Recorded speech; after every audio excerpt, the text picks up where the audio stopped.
Encadrée par le pouvoir, l'histoire d'Alana Green. La faible lueur des lampadaires projetait de longues ombres sur le trottoir fissuré alors qu'Alana Green rentrait chez elle après son service au Roses Dîner.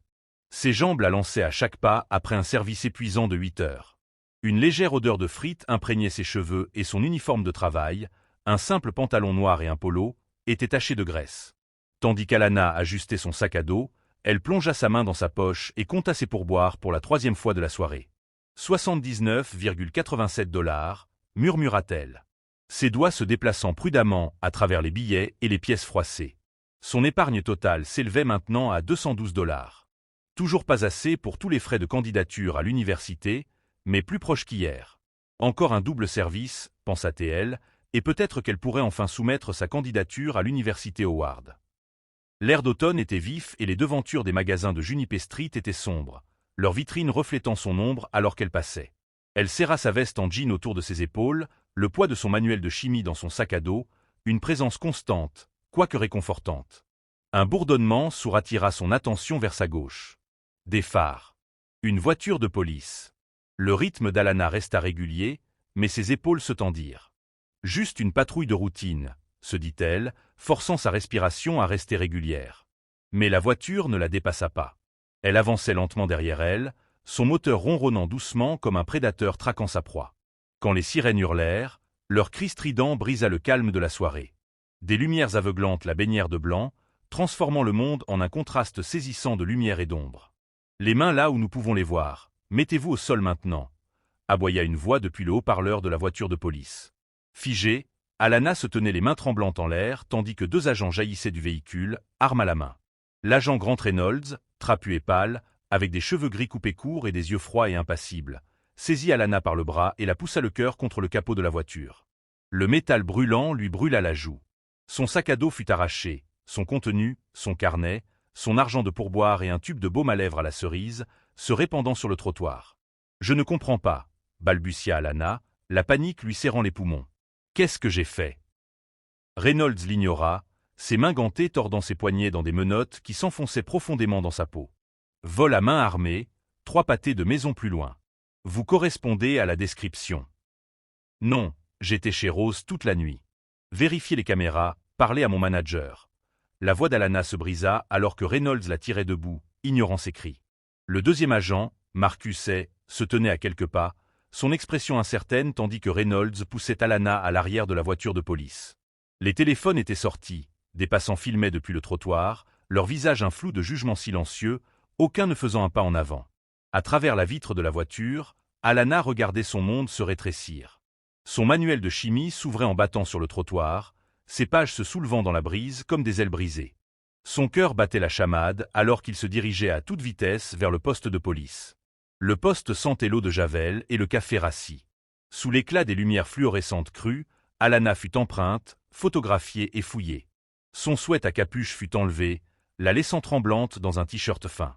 Elle fut jetée dans une cellule de détention avec 3 autres femmes, leur visage inexpressif, leur corps las. « Je n'ai pas droit à un appel », demanda finalement Alana à un agent lors du changement de service. « Vous en aurez un jour, ricana-t-il en passant. Les heures passèrent, la lumière fluorescente immuable rendant impossible de distinguer la nuit du jour. Finalement, un avocat commis d'office froissé arriva. « Je suis Gavin Pierce, » dit-il sans la regarder dans les yeux. « Nous devons préparer votre audience. »« Je suis innocente, » plaida Alana. « J'étais au travail. »« Nous parlerons de stratégie, » dit-il rapidement, « pas le temps maintenant. » Au tribunal le lendemain matin, Alana avançait à petits pas, portant son uniforme taché de restaurant. Le juge Raymond Caldwell siégeait au banc, ses cheveux argentés brillant dans la lumière du matin, ses yeux froids comme la pierre. Le procureur exposa les charges avec une emphase théâtrale. Vol à main armée, terrorisation d'une victime innocente, fuite des lieux. Quand Pierce tenta de plaider pour un report afin de recueillir des preuves, les images de surveillance du Roses Dîner et les relevés de pointage, Caldwell le coupa. La victime a identifié l'accusé, les preuves sont claires. La voix d'Alana éclata malgré elle. « J'étais au travail, vous pouvez demander. » Silence, aboya Caldwell. En un instant rapide et cruel, il la condamna à 5 ans de détention juvénile. Sa mère, Dedra Green, cria depuis la galerie. Sa petite sœur, Mia, se tenait immobile à côté d'elle, serrant la main de leur mère. Mais Mia n'en avait pas fini. Alors que les huissiers emmenaient Alana, Mia arracha le téléphone de Dedra et passa un appel. « Papa !» La voix de Mia trembla. Il lui fallut. La salle d'audience se figea. Les portes s'ouvrirent en claquant. Le procureur général des États-Unis, Julian Green, entra. Sa présence crépitait comme un orage d'été. « Libérez ma fille !» dit Julian d'une voix qui fit taire la salle. Le sourire suffisant du juge Caldwell disparut. Il se redressa sur son siège, ses jointures blanchies sur le banc. « Monsieur Green, c'est mon tribunal, » dit Caldwell, essayant de reprendre le contrôle. « Votre position n'a aucune autorité ici. » Les yeux de Julian, froids et calculateurs, ne vacillèrent jamais. « Alors, cela ne vous dérangera pas si je m'occupe personnellement de cette affaire. » La panique éclaira le regard de Caldwell. « Évacuez l'accusé, » ordonna-t-il rapidement. Mais le poids du regard de Julian était une promesse. Ce n'est pas fini. Dehors, les médias affluèrent. « Monsieur le procureur général Green, votre fille est-elle innocente ?» Les caméras clignotèrent, les microphones se tendirent. À l'intérieur de sa maison ce soir-là, Julian et son équipe juridique travaillèrent sans relâche. Mais toutes les portes se fermèrent, les témoins se rétractèrent, les greffiers égarèrent les dossiers. Quelqu'un tirait les ficelles. Julian passa un dernier appel.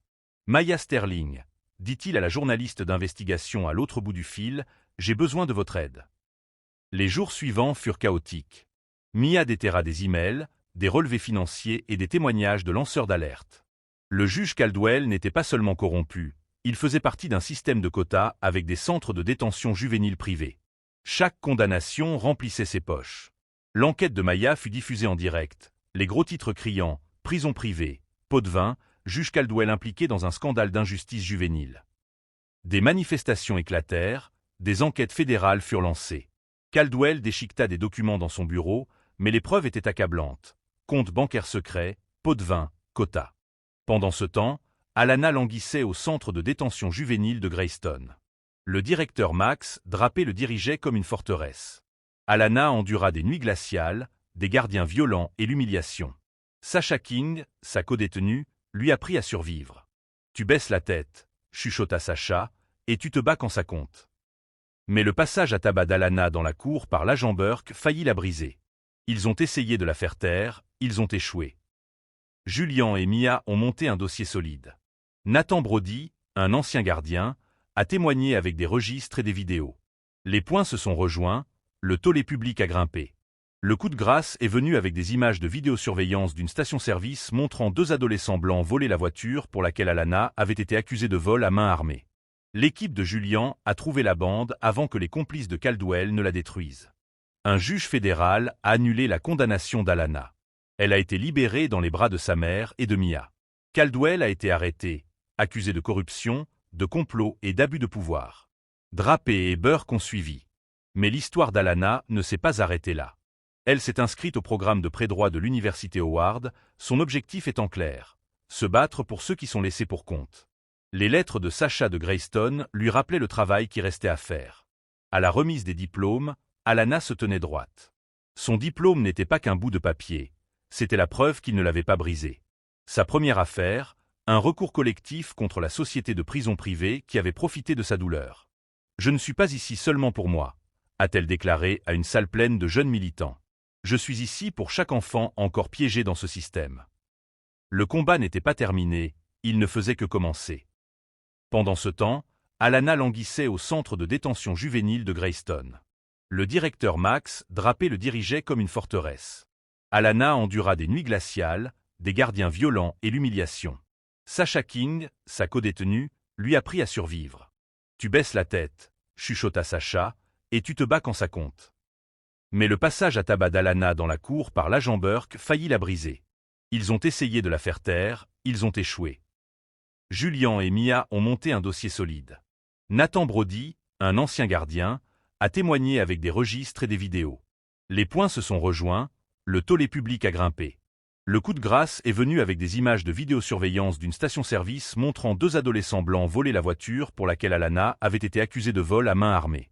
L'équipe de Julian a trouvé la bande avant que les complices de Caldwell ne la détruisent. Un juge fédéral a annulé la condamnation d'Alana. Elle a été libérée dans les bras de sa mère et de Mia. Caldwell a été arrêté, accusée de corruption, de complot et d'abus de pouvoir. Draper et Burke ont suivi. Mais l'histoire d'Alana ne s'est pas arrêtée là. Elle s'est inscrite au programme de pré-droit de l'Université Howard, son objectif étant clair: se battre pour ceux qui sont laissés pour compte.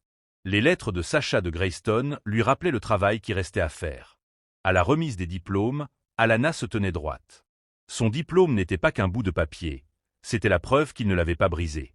Sa première affaire, un recours collectif contre la société de prison privée qui avait profité de sa douleur. « Je ne suis pas ici seulement pour moi », a-t-elle déclaré à une salle pleine de jeunes militants. « Je suis ici pour chaque enfant encore piégé dans ce système. » Le combat n'était pas terminé, il ne faisait que commencer.